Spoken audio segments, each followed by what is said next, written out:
So today we have verses 15, 16, 17, 18, and 19 lined up. And I will start with verse number 15.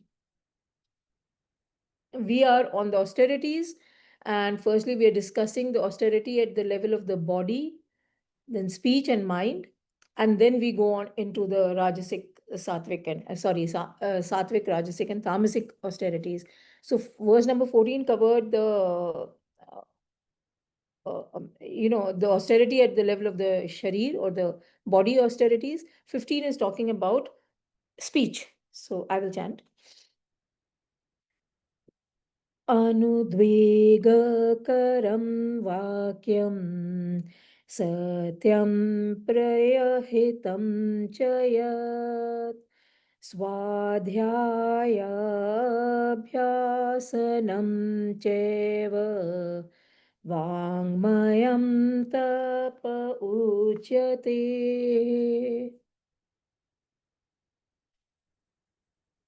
So this is, I think, a brilliant verse. It translates to speech not causing excitement, is truthful, pleasant, and beneficial, and the practice of the study of scriptures is called austerity of speech. Let's take it up, look at it word by word. Anudveg karam. Anudveg, dveg is a excitement. So anud and karam, which produces, anudveg karam means which does not produce excitement. Vakyam, or vakya, speech. Satyam is truthful. Priya is desirable, pleasant. Hitam is hit, which is in one's hit or beneficial. Cha and yat, that. Swadhyaya Abhyasanam. So Swadhyaya is self-study. Abhyasanam is practice. So Swadhyaya Abhyasanam becomes practice of the scriptures of the or self-study. Cha and Ev also. Vangmayam is of speech. Tap austerity Uchyate is called. So, speech not causing excitement, which is truthful, pleasant, and beneficial, and the practice of study of scriptures is called austerity of speech. So, let's chant it together. अनुद्वेगकरं वाक्यं सत्यं प्रियहितं च यत् स्वाध्यायाभ्यासनं चैव वाङ्मयं तप उच्यते. So, see, uh, speech is one of our karmendriyas, the other five being movement, grasp, evacuation, and reproduction. Now, here we are talking about speech because speech is the basis for human communication, interaction. It enables us to express our thoughts, ideas, and emotions. Therefore, speech is instrumental in information sharing and also in relationship building or breaking, both things. And when we talk of austerity of speech, it does not mean that we take a vow of mourn or not speaking. No, we are not saying that. We are talking about the texture and quality of our speech. And this is what the verse is bringing out. And we'll take it up word by word. Anudvegakaram, which does not produce excitement or without excitement. So, words that do not create agitation, sorrow, etc. So, that means speech should be one which does not agitate neither us nor the other person. And it should be non-impulsive. That means it should not be coming from the level of the mind. See, the mind is always working on likes and dislikes. The mind should come under the aegis of the intellect, and then the right speech or reaction should be framed. So it should not come we should not be speaking from the level of the mind. So you don't like someone, and fine, that's the first thought comes to you, and someone makes a stupid remark, and you really want to say, how stupid is that? But okay, fine, you should mellow it down. So bring it under the level of the intellect and say it after careful thought and reflection. So that is the first part, without excitement. It should not agitate. Satyam, it should be truthful. It should be precise statement of fact. There should be no judgment. So no opinions are expressed. There's no bias towards anything. It should be straightforward. What happened is what you're recounting. Priya is pleasant. That means it firstly, the style should be agreeable when we express ourselves. We should be pleasant about it. We should not be satirical. Secondly, the way we talk. So we should not be harsh, satirical, taunting. And when it is well handled, the speech blesses both the speaker and the one being spoken to. So we should work from that kind of level. Hitam is it should be beneficial. So apart from being honest and agreeable, it should also be beneficial. It should not be wasted and unprofitable talking. So that ranting and raving that we do is actually a drain of our energies. It's not helping the other person, and it's definitely not helping us. So we should talk. I mean, now that is some of the austerity of speech. We should want to express agreeable ideas or values which are useful to the listeners, and the person should be willing to listen. That's on the person's, on the listener's side, but we should be able to gauge that much. Okay, and that brings me to the famous Socrates triple filter test. I don't know, some of you might have heard of it or read about it. We had discussed in one of the initial chapters, 3, 4, I think, when we were doing the Karma Yoga and the Gyan Karma Sannyas Yoga chapters, then we had discussed this. So Socrates, who was a Greek philosopher, and around 5th century BC, uh, actually 470 BC, around that time, so much later than the Bhagavad Gita, he said that when we speak, one should apply this triple filter test. The person should ask the following 3 questions to oneself, whoever is going to speak. Firstly, am I sure that what I'm saying is true?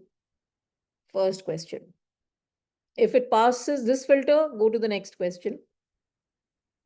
Is what I'm going to say a good thing?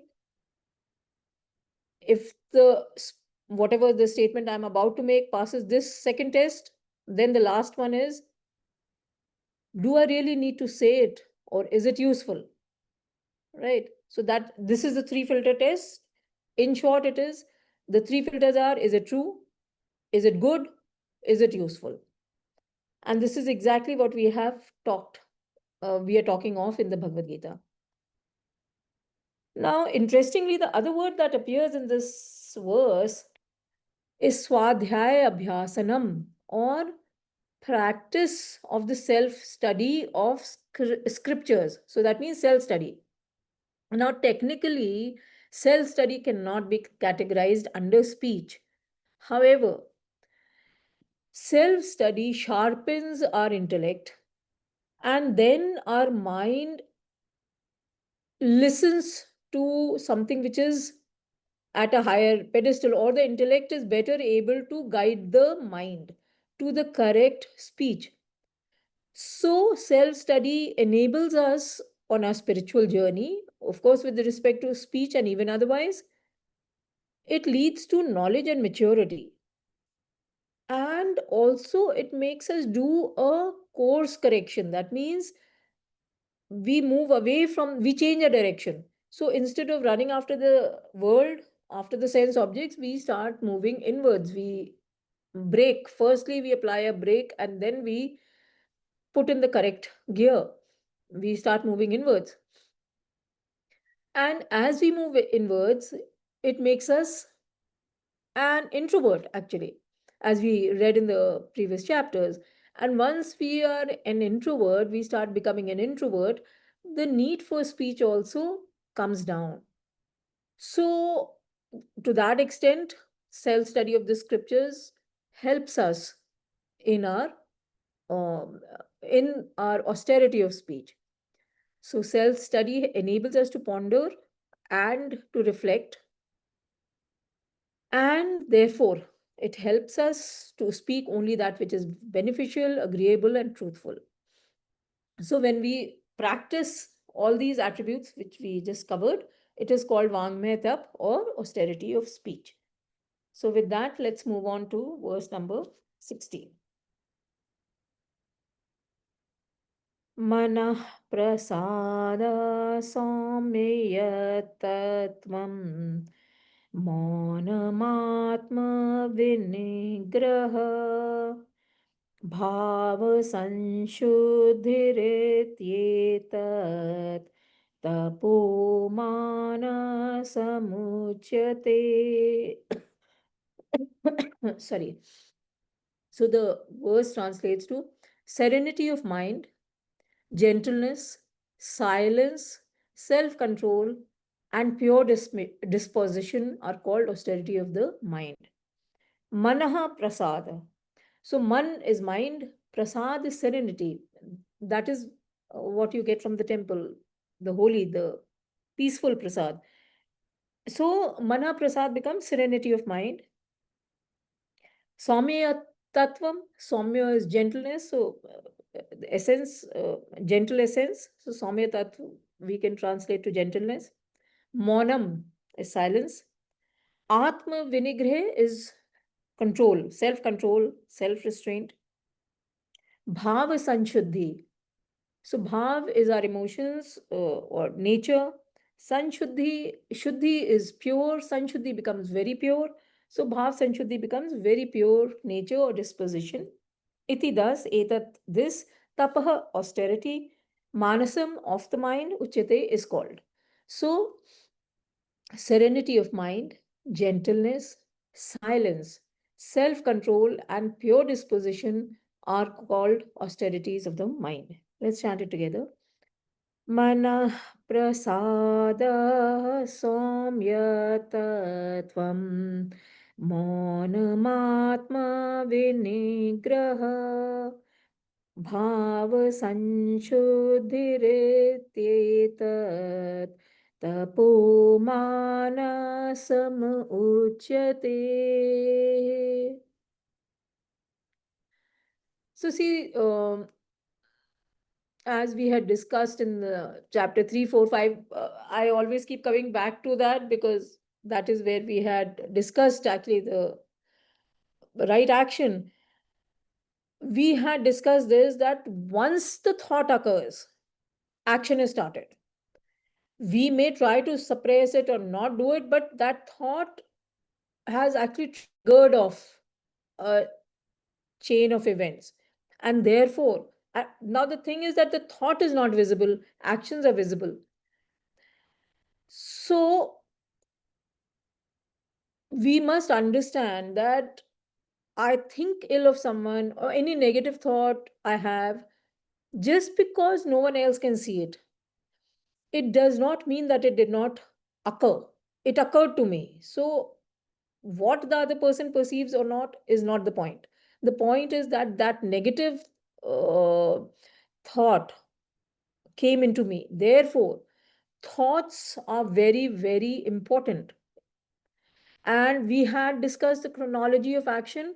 So, vasanas, which is a seed personality, lead us to a particular set nature of thoughts, and they lead to a set of desires commensurate with our vasanas, and consequently action. So, action is actually the last thing in the whole scheme of things. You know, it's like when you build a house, you first sit down with the plans, and the plans are not there physically, they are there only on a piece of paper, but that is what actually leads to the action of, you know, the rest of the house building. So the digging and the construction part, then the interiors and so on and so forth. But the plan is the most important part, because if you have not planned your house, you cannot build the correct building. So, having said that, because the thoughts are not visible, the senses are visible to us. We know when we are going after food or an item or sense pleasures or scent or taste or touch. So controlling the senses is comparatively easy because they're gross. We can perceive them. Emotions and thoughts are subtle, and therefore we have to be very discernible and we have to be very aware of them, to firstly discern them, to be able to observe them, and then we talk of regulation. Also, we have been reading that howsoever we are centered, that means whatever our thoughts, so are our efforts that we direct to achieve that particular thought or goal. And they all the thoughts emanate from our seed personalities, the vasanas. Now, talking of the mind, I would like to draw your attention to the Dhyan Yoga chapter 6, where we are sitting, we are talking after controlling our, doing the right actions, then our faculties are available to sit down in Dhyan. So, there, Lord Krishna had described the nature of the mind in verse number 26 specifically. Two adjectives were used: Chanchal, which was restless, and Asthir, unsteady. So these were the adjectives that were used for our minds. Now, both these adjectives, chanchal and asthir, or restless and unsteady, imply movement. First is the movement at the same place. So the same thought you have, and you vacillate in that thought.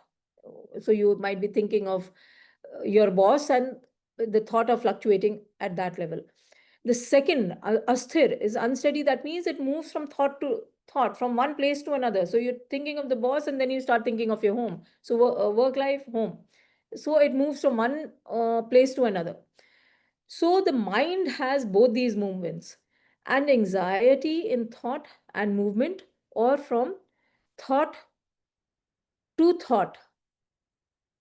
So the other word that was used was that hence the mind wanders, or charati, that was the word, like the cow grazes, it just goes. So the mind has to be trained from wandering away by restraining it from thoughts that make it restless and unsteady, right? And so then we had talked of the meditation strategy, that we converge it to a single thought, and finally that thought also goes. So you sit down with a mantra, or you observe a flame, the tip of a flame, but mostly you sit down with a chant and you just keep chanting that. So you keep saying om, om.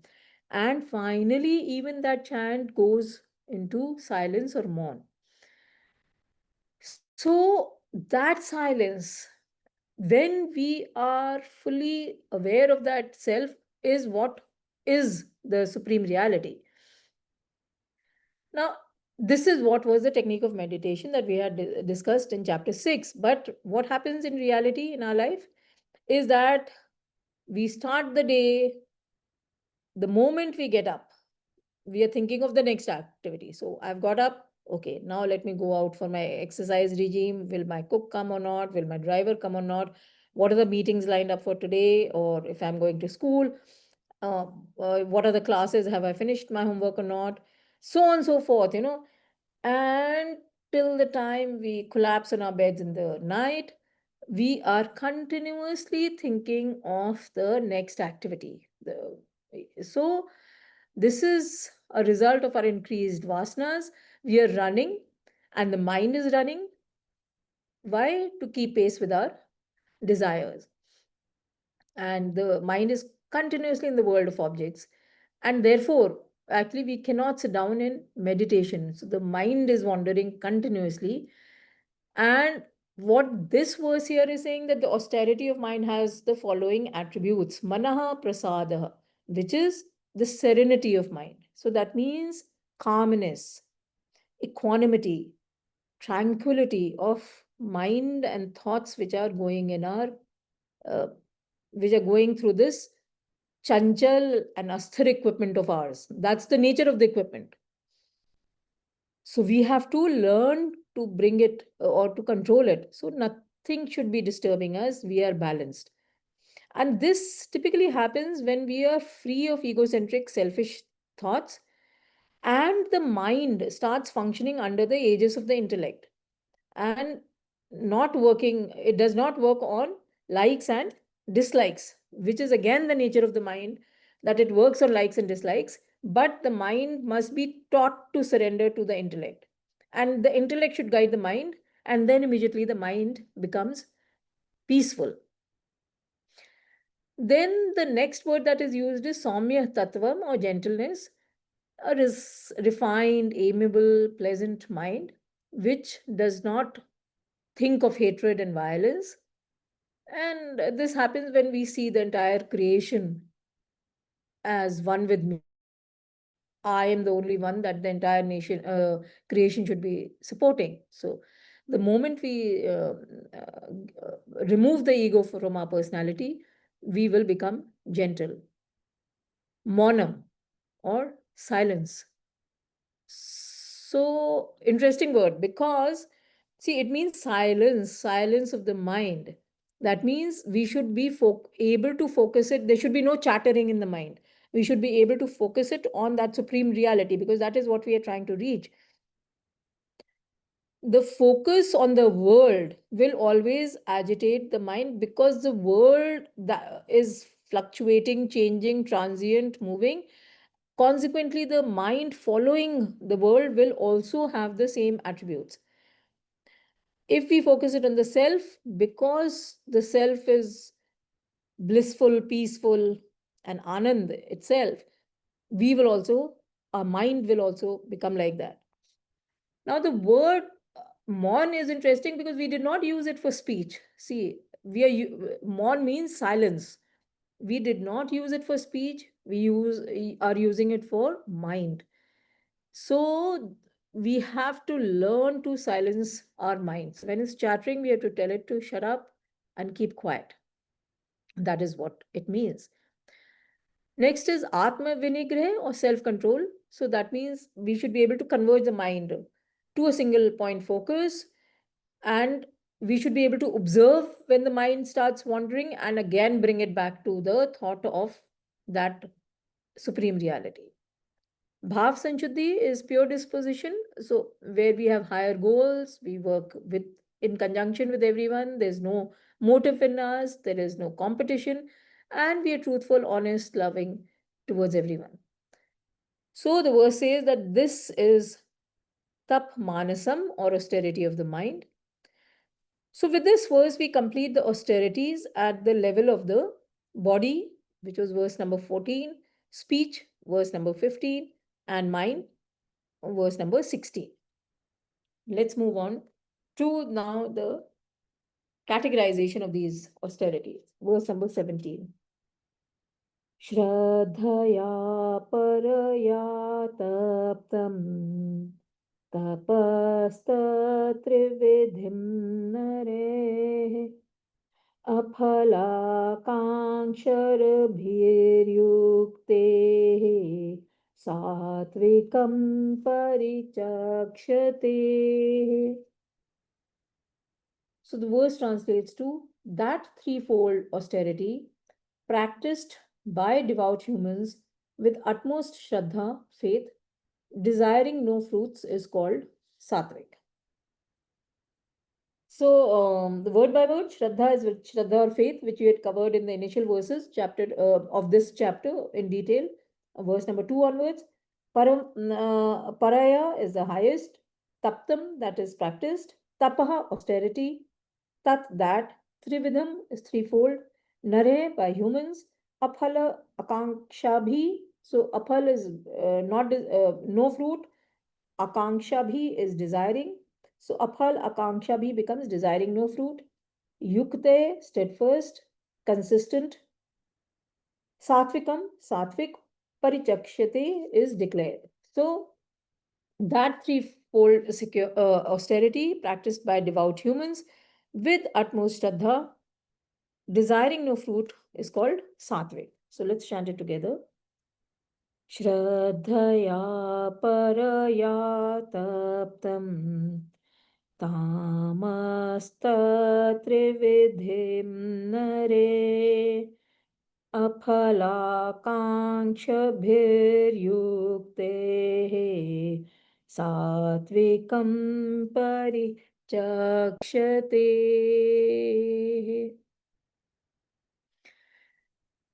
So once the austerities at the level of the body, mind, and speech have been detailed out, Lord Krishna now starts mentioning the attributes that constitute the sattvic tap.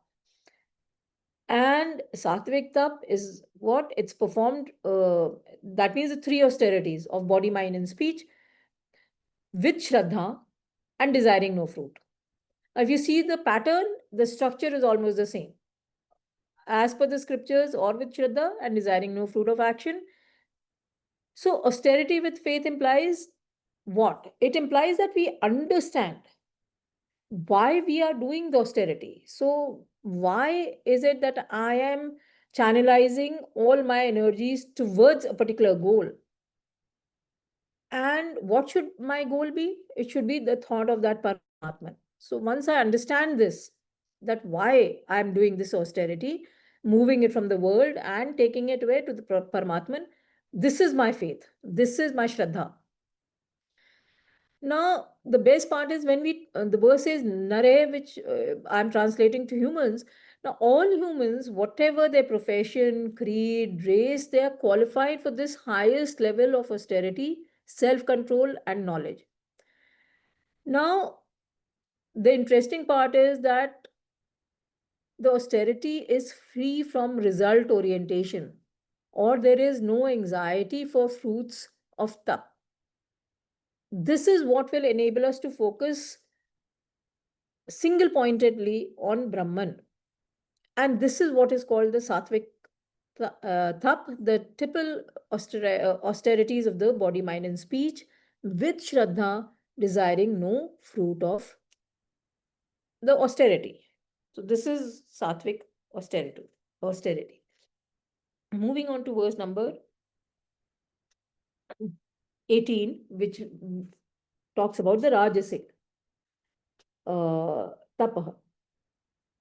सत्कारमानपूजार्थं तपोदम्भेन चैव यत् क्रियते तद्देह प्रोक्तं राजसं चलम् ध्रुवम्.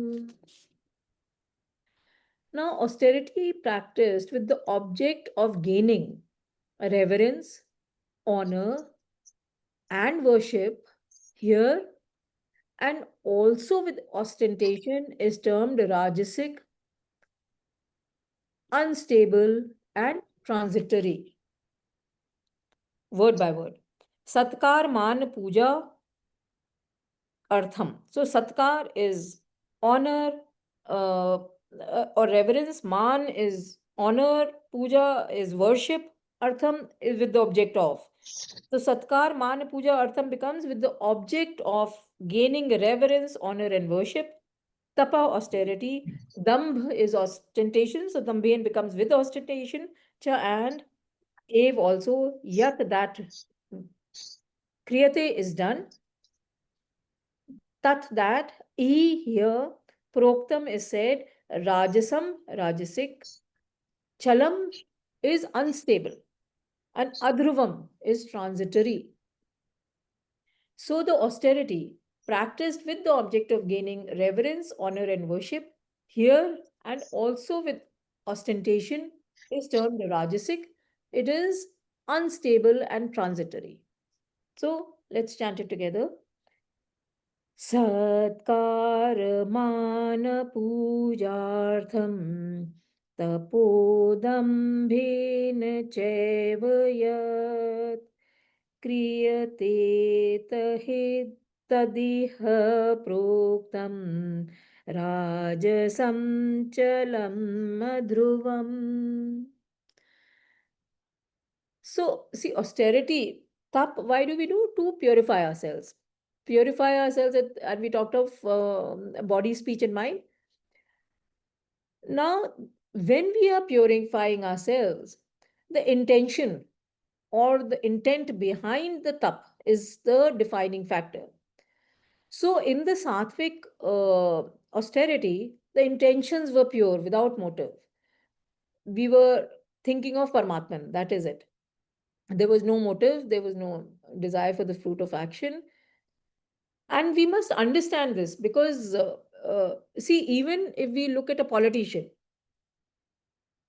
any politician you see, they actually function rigorously and they interact at various levels, right from the high officials to international people to the local bodies, to children, to army people, and they give interviews to the media people and they make speeches. In fact, they have a very hectic day. I mean, all this is actually tough. It's at the level of the body. I mean, you may not be doing it by following the attributes that were laid down, but it is tough at the end of the day. You're making available so much of energy and so much of time for the various activities.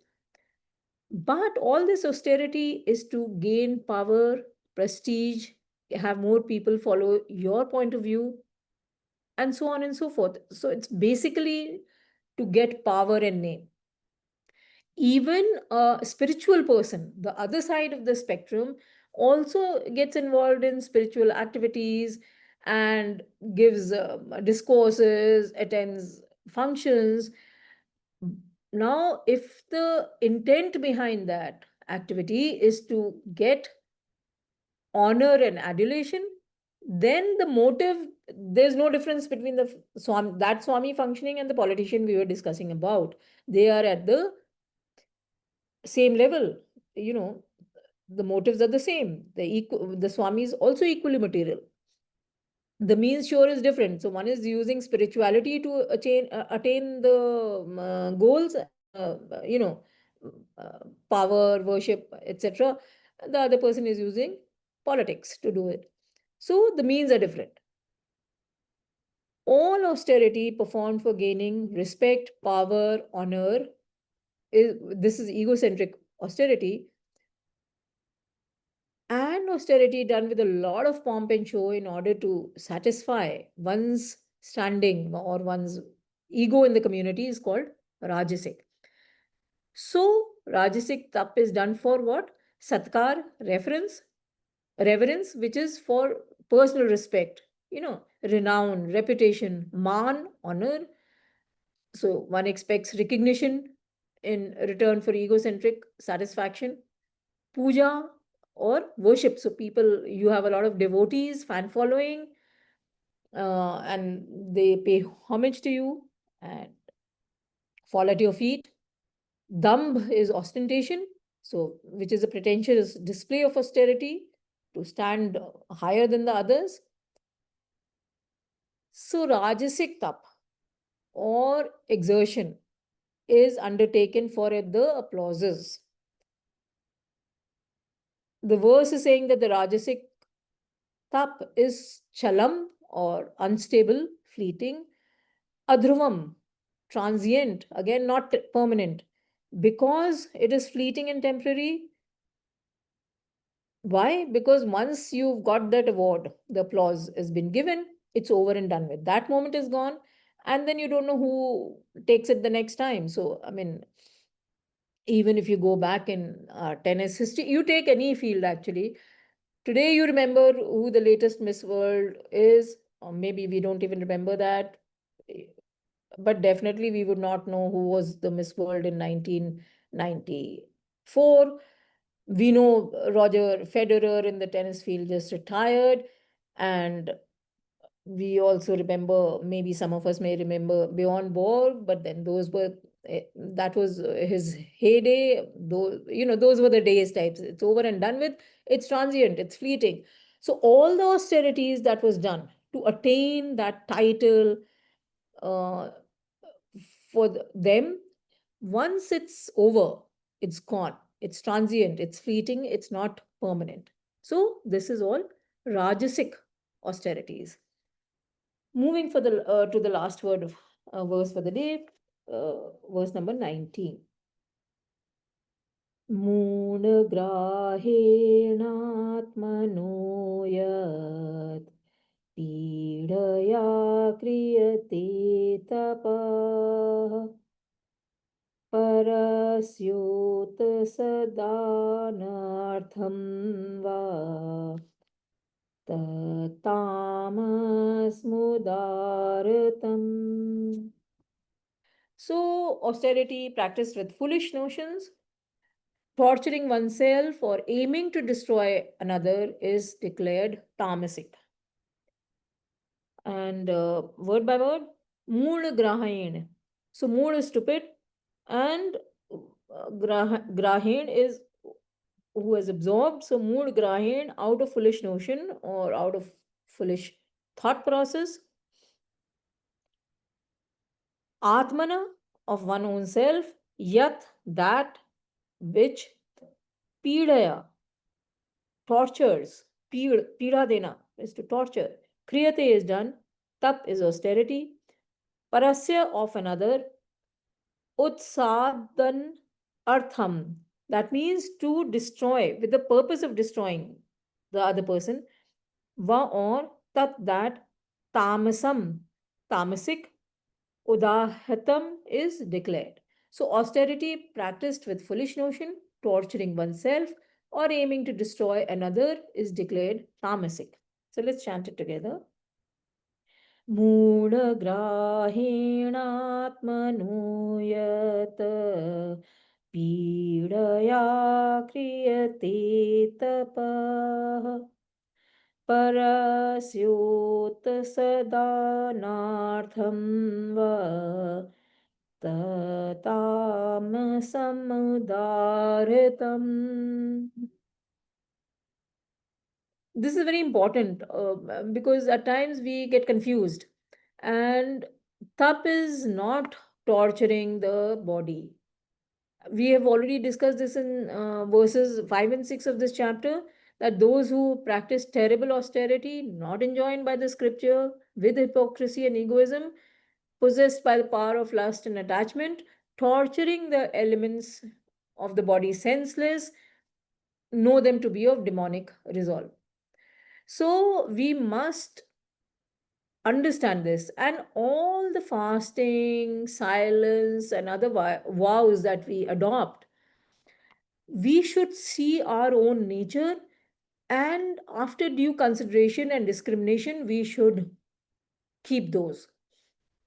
Otherwise, they will be more harmful to us than not keeping.